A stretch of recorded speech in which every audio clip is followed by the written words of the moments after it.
जैसा कि आपको स्वागत है जीएसवी यूट्यूब चैनल पे आपका स्वागत है। तो इसके माध्यम से हम आज प्रमुख वनस्पति के कुछ एमसीक्यू सवाल पढ़ेंगे। निम्नलिखित में से किसमें सालर या साल के वन पाए जाते हैं? तो जैसे सवाई माधोपुर, ये जो सालर वृक्ष होते हैं सवाई माधोपुर, बूंदी, धौलपुर, करौली, पहला ऑप्शन ये। फिर दूसरा है टोंक, जयपुर, दौसा, सीकर। तो ये जो सालर वृक्ष है वो अरावली क्षेत्र में पाए जाते हैं। कोटा, बूंदी, बारा, झालावाड़, तो इसमें तो पाए नहीं जाएंगे, ये तो हड़ौती क्षेत्र है। फिर अलवर, चित्तौड़, उदयपुर, सिरोही, तो इसका ऑप्शन है आपके D is the correct answer. Alwar, Chittor, Udaipur, Sirohi, क्योंकि मुख्य रूप से जो सालर वृक्ष है वो चित्तौड़ और उदयपुर क्षेत्र में पाए जाते हैं। अगला सवाल है आपके, अरावली पहाड़ियों में सालर वृक्ष किस ऊंचाई पर मिलते हैं? तो जो सालर वृक्ष है ये जो अरावली की पहाड़ियों में पाए जाते हैं। ये मुख्यतः उदयपुर और चित्तौड़ में पाए जाते हैं। इनकी ऊंचाई की बात करें तो ये 450 मीटर से अधिक ऊंचाई पर पाए जाते हैं। इनकी जो ऊंचाई है ना वो 450 मीटर से अधिक ऊंचाई पे पाए जाते हैं। तो इसमें आपके correct answer option B is the correct answer. Option B is the correct answer. अगला सवाल है, निम्नलिखित में से कौन सा पेड़ गोंद का अच्छा स्रोत है? तो गोंद के लिए आपके सालर वृक्ष हो जाएगा। और गोंद उत्पादन की बात करेंगे, गोंद उत्पादन के लिए कौन सा स्थान सर्वोत्तम है? स्थान के बारे में पूछा जाए तो ये आपके हो जाएगा सोहटन। आप कमेंट में बताना कि सोहटन कहाँ स्थित है। तो इसका B is the correct answer. अब बताना गोंद उत्पादन स्थान, गोंद उत्पादन गोंद के लिए कौन सा स्थान प्रसिद्ध है? तो आपका जगह है सोहटन।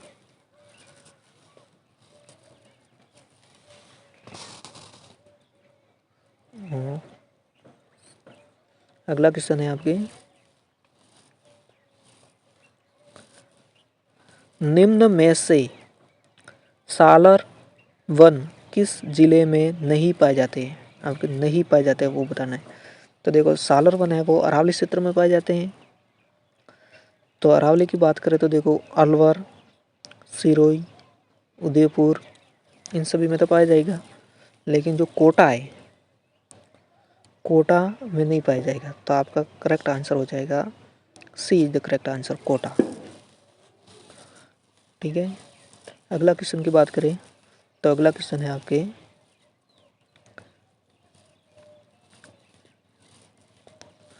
निम्नलिखित जिलों में से कौन सा कत्ते का मुख्य उत्पादक नहीं है? कत्ते के लिए मुख्य उत्पादक नहीं है कौन सा जिला? तो आप इसमें से कौन सा जिला पहचानेंगे? तो देखो इसमें एक तो बीकानेर दिया हुआ है, फिर बी नंबर पे भरतपुर, सी में बूंदी और डी पे झालावाड़। तो आप देख के बता सकते हैं कि बीकानेर है वहाँ पे नहीं पाया जाएगा कत्ता। तो ए इज द करेक्ट आंसर। यहाँ पे मुख्य उत्पादक कत्ता बीकानेर जिला है वो नहीं है। निम्नलिखित में से कौन से जिले का युग्म राजस्थान में कत्ता अकेसिया कटेसु का मुख्य उत्पादक है? ये कत्ते का वैज्ञानिक नाम है अकेसिया कटेसु। तो आपको बताया है कि कत्ता वो उदयपुर और चित्तौड़गढ़ जिले के लिए प्रसिद्ध है।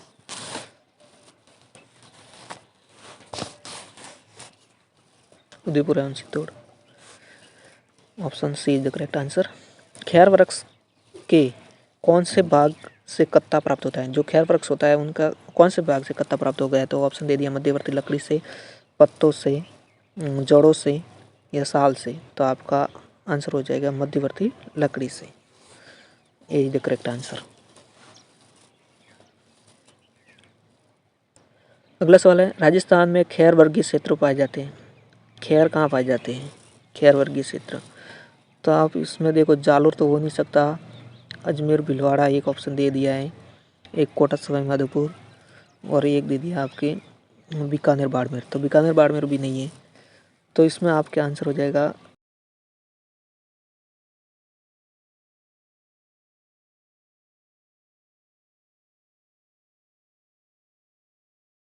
B is the correct answer. Option B is the correct answer.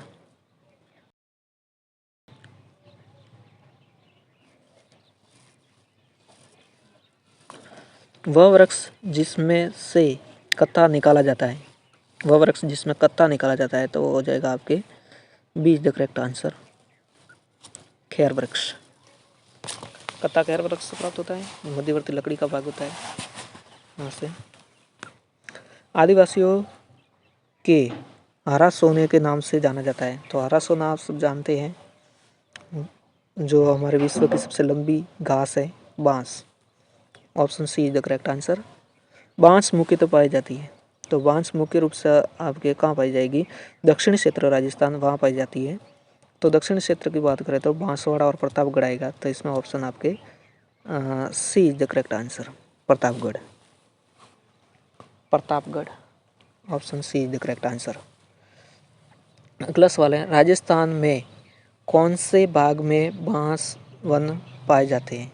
कौन से बाग में बांस वन पाए जाते हैं? तो आप राजस्थान के दक्षिणी भाग है, जैसे बांसवाड़ा और प्रतापगढ़, इसमें आपके बांस अधिकतर पर पाए जाते हैं। निम्नलिखित में से कौन सा वृक्ष बीड़ी बनाने के काम आता है? तो बीड़ी बनाने के लिए तेंदू का पत्ता काम में लिया जाता है। Option A is the correct answer.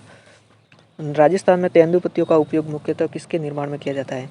तो अभी अगला सवाल हमने पढ़ा है, बीड़ी के लिए, बीड़ी उत्पादन में तेंदू का पत्ता और तेंदू के पत्ते का उपयोग बीड़ी उत्पादन में किया जाता है। Option B is the correct answer. केंद्रीय शुष्क क्षेत्र अनुसंधान संस्था का गठन कब किया गया? तो ये जो इसकी स्थापना है वो जोधपुर में की गई, इसको हम काजरी बोलते हैं। तो ये है 1959 में, 1959 में central arid zone research institute, काजरी को बोल देंगे, ठीक है। तो इसका आंसर हो जाएगा आपके C is the correct answer, C is the correct answer.